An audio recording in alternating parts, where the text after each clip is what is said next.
Hey everyone, and welcome to This Explainer. Today, we're diving straight into a topic you've probably encountered before. The title? Network Marketing, MLM, Pyramid Schemes. My goal today is actually really simple. I want to give you the ultimate mental toolkit so you can instantly spot the difference between a totally legitimate business and, well, a risky trap. Let's get right into it. So, we all know the scenario, right? You're catching up with an old friend on WhatsApp, everything's totally normal, and then, boom. Out of nowhere, the conversation hard pivots. Suddenly, you're being pitched this amazing opportunity for passive income. It happens to all of us. But you've got to ask yourself, why do these offers just keep showing up in our inner circles time and time again? Well, the answer is incredibly simple, but it's also deeply psychological. You see, these offers surface repeatedly because they spread through people. They spread through trust, not your traditional advertising on TV or billboards. They literally hijack the very networks we already rely on for community and friendship. And honestly, that's exactly what makes them look so highly attractive on the surface, but it's also what makes them incredibly risky underneath. To cut through all that noise, I want you to memorize this golden rule. Follow the money, not the marketing. It's really that simple. You've got to ignore the flashy presentations and the hype. The real question you need to be asking is, where does the cash actually come from? Okay, think of a normal business, like a fruit stall. The seller makes money because outside customers actually want to buy their mangoes or bananas, right? Now contrast that with a club that charges an entrance fee. The club promises that if you bring in more paying members, you're going to get a cut. In that club setup, there are absolutely no outside customers. Participants are literally paying just for the right to recruit other people. And this is exactly where people get tripped up. They think, well, my friend sells shampoo, so it must be a real business for sure. But here's the thing.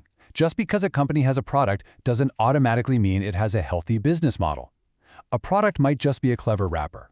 Sometimes it's literally just a cover story used to legitimize what's actually just a recruitment scheme. Think about it like the display food in the window of a restaurant. You know the stuff? It looks beautiful, it's technically food, but that display isn't the real economic engine keeping the restaurant alive. The restaurant only survives if paying customers actually come inside and eat. In an MLM, the product can be just like that display item. It looks central, it looks important, but the real engine driving the cash might still be recruitment. Because here's the reality. A recruitment-heavy model is fundamentally flawed. It's basically a leaky bucket. You pour water in, meaning, the entry fees from new recruits, and for a little while, it looks totally fine. But because of that leak, the system requires a massive, constant inflow of new people just to survive. And the second that inflow stops, the bucket empties. Now, proponents of these systems will often point to the people at the very top and say, look at them, they're rich, so obviously it works. But early money completely hides the real structural risk. Just because someone earned money early doesn't mean the model itself is stable. It's kind of like getting the very best seat in a room before it dangerously overfills. The comfort of the early arrival tells you absolutely nothing about the safety of everyone else. So how do we actually test this? We use the ultimate stress test question. This cuts right through all the hype and the confusing jargon. You simply have to ask, does the money make sense without recruitment? Think about it. If absolutely nobody was recruited tomorrow, would the business still function?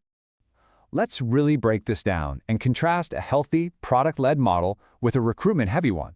In a healthy model, people pay because they genuinely want the product or the service. But in the recruitment model, they're paying because they're hoping to earn money by joining and recruiting others.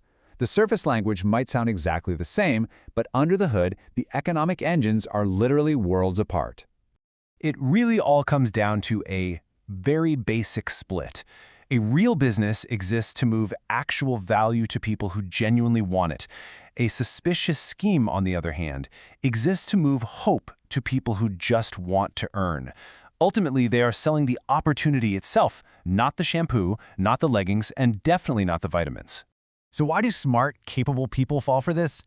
Well, it's because they aren't actually evaluating a business. They're evaluating a highly persuasive social environment. These schemes are selling belonging. They're selling endless optimism and that intoxicating feeling of being in early on something big. It's a trust engine, and it's specifically built to bypass your logical defenses. But once you know what to look for, that whole illusion just fades away. You really want to look for a cluster of warning signs. We're talking intense pressure to buy expensive starter packs, dizzyingly complicated compensation plans, or income that relies entirely on the levels beneath you. Now, one of these signs on its own might be innocent enough, but a cluster of them? That tells you exactly what the system truly is.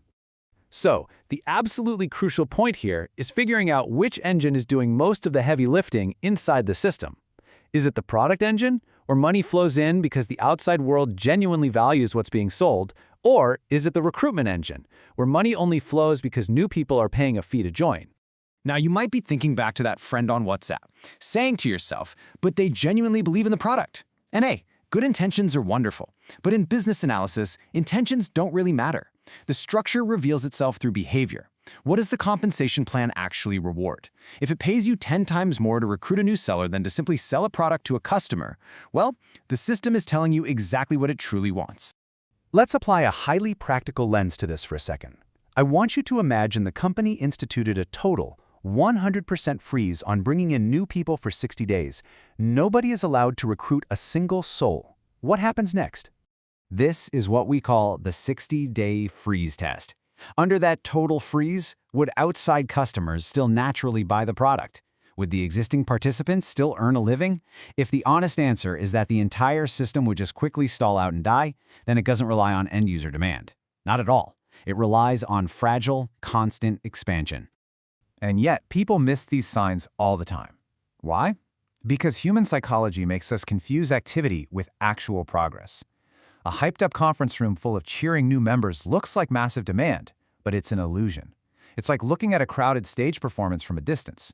Motion and excitement are absolutely not the same thing as economic stability. You will often hear a pitch that sounds something like, hey, this isn't a traditional job, it's a network. And yeah, it sounds incredibly modern, right? Super empowering. But I want you to take that trusted pitch and flip it. Ask yourself, is this network actually creating new value out there in the world? Or is it simply redistributing the entry fees of hopeful new participants straight to the people at the top? Let's summarize this into your clearest mental framework yet. Normal businesses push value out and money naturally comes back in. Schemes, however, only pull money inward from the participants themselves, using the so-called product just as a shiny object to keep everyone distracted and engaged. By grasping this one concept, you've actually just gone through a real identity shift. You are no longer just a passive listener hearing a shiny pitch from a friend. No, you are now equipped to see the underlying economic matrix. You, my friend, have officially become a system reader. So here is your brand new System Reader Toolkit. Whenever you look at a franchise, an influencer offer, or some new community-based business, ask yourself, what is actually being sold? Who is really paying? What keeps the money moving? And most importantly, what happens to the whole shebang if recruitment completely stops? The next time you're faced with high-pressure hype and promises of easy money, I want you to look them right in the eye and say, show me why this still works if no one new joins. Keep that question in your back pocket, and you'll always be ready to make decisions with absolute clarity.